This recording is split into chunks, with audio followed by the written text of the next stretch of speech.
Did the did your grey ET friend ever return? Yes. Um, on February 26, 1991, during surgery, I had a near-death experience. You go through the traditional tunnel. The person that greeted me there was Mitchell. Mitchell was 16 at the time in the experience. He was the son I miscarried. And I recognized him immediately, called him by name, and he knew me. And he took me, he ferried me across the water to the other shore. And on the shore were the loved ones that died, my Granny Mildred, my Grandpa Albert, Robbie, the Hmm. ET, the spirit guide that lived in my wardrobe in my bedroom, the Indian chief, the spirit that was at the end of my bed. And they all said to me, we are all connected. We're all one. It's all about love. And I said, well, this is my second near death experience. So do I get to stay now? And they said, no. And I said, well, why did you bring me here? They said, because before you came into this incarnation, you agreed to do certain things. And we need to help you get on track to do that. So we're going to show you what it is that's going to happen. You won't remember it until it happens. So they brought me back in my body. When I woke up, I was different. I was not the same person. I was no longer religiously rigid. I didn't believe in a literal heaven and hell. I knew that everything was connected. And they said, your mission for this lifetime, you are to love those that feel unlovable, including my mom at the time, until they can love themselves. And then from that time forward, they began to speak to me more directly, more clearly, show me things I was supposed to do, including setting up a holistic healing practice, complete with a massage therapist, nutritionist, chiropractor, all of those things, and did that within 90 days. So, Wow, wow. And now you counsel other experiences. right, and as well as other things in my psychotherapy practice. But yes, I do. Okay, just on the near-death experience, were you given the life review in either of the experiences you had?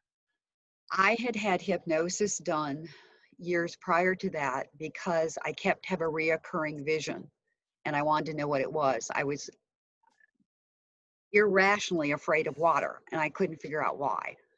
So through hypnosis, went through the life review and saw the lifetime where I had been this person who I was given a brand new car by my husband in that lifetime, drove the car, but I always had trouble with right and left.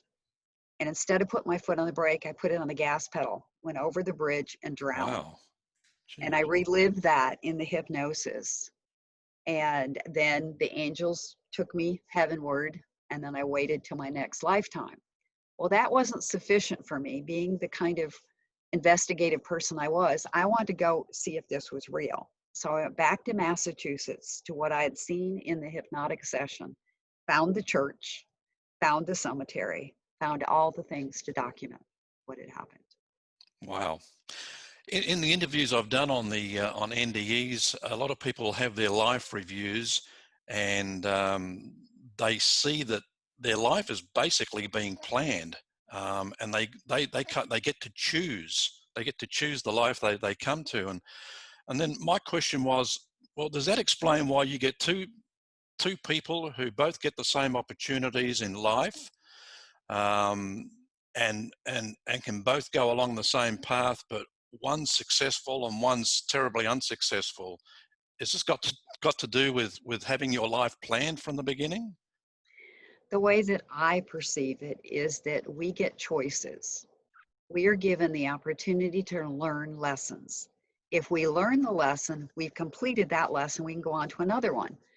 But if you don't complete it, lessons are repeated until learned.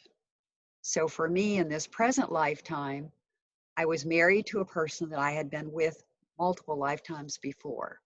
When I was able to finally get out of this dysfunctional marriage, I could feel a clipping, a disconnection finally, that I finally got the message that I wouldn't have to come back and do this again. Mhm. I found it interesting. when you said that Robbie was there in that near-death experiences, and we're all connected. So us as human beings and ETs and interdimensional beings, so we're all one. Yes. We're all part of the collective consciousness. Yes. We're at just different vibrational frequencies. Yes. Okay. In your counseling of experiences, what's the biggest issue you deal with when somebody comes to you and they want to talk about their experiences? They're afraid they're crazy. They're afraid that somebody's going to lock them away if they talk about it, or they're afraid they've done something wrong, or that they don't have any control over the situation. And I help them to understand, to normalize the situation, figure out what was the purpose that they were contacted or abducted, to help them normalize it, figure out what they're supposed to get out of the experience, and to help them realize they probably already have a family connection to these beings, and to help them establish that and get comfortable with it and learn from it. Right. Is there healing involved? Do they need to heal over something? A lot of times what's happening is they're getting a physical healing from the experience. For many of them, there are different kinds of tools that are used on their body, as has been on me. And so that you'll see marks on your body like fingerprints or a bruise or an indentation, or for me, it's like 3 circles, 3 little dots and a half circle. And that to me is evidence they've worked on me. So I will talk to the person and I will ask, okay, do you have any physical ailments? Yes. Okay, describe it to me. They do. And I say, well, when this experience happened, what happened with that physical symptoms? And they said, it's been better. I said, okay, there might be a connection. Hmm. Do any of the experiences refuse to acknowledge what's going on with them, and they just try and ignore it? I've had some try, yes. They're not very successful at it. It's just like you're trying not to think about pink elephants. It keeps running through your mind. Yeah. Yeah. Does that have an effect on their mental state along the line? Do they get into Yes. trouble later on? Some do, some do. Some try to deny it and numb it with alcohol or drugs, and they're not successful. So yes, it can lead them down a path of one bad choice leads to another bad choice. So Hmm. yes, not in all cases, but in some, yes. Melanie, what about experiences with partners? Somebody's having experiences, and of course, the first person you would tell is your partner, your spouse, your girlfriend, your boyfriend, husband, wife. Um, what what kind of issues do you see in relationships when this occurs? Does it tend to split people up? It can. In my own situation, it contributed to the breakup because, the Twilight song, do, do, do, do, do, when you would say anything, sometimes they go, yeah, you're crazy. Yeah, don't talk about that. So, yes, it can cause a division between a couple because, especially if they've been contacted, they'll have an increase in their abilities, perceptive abilities, intuition. So they might say something like, at times I've blurted something out that maybe I should have kept quiet because I could just see it and know. Hmm. And that can create all kinds of disharmony in a relationship and eventually break it up if the person who's the experiencer decides, I really want to explore this further, then sometimes it ends the relationship. Yes. Yeah. I mean, it must be tough for an experiencer with the person that they trust the most is not really wanting to understand what they're going through. There must be a real sense of betrayal there. It is. And it feels very lonely for the experiencer. They feel betrayed. If these beings are supposed to be benevolent, why are they causing me to have this disharmony? And that's not what it is, but that's how it appears.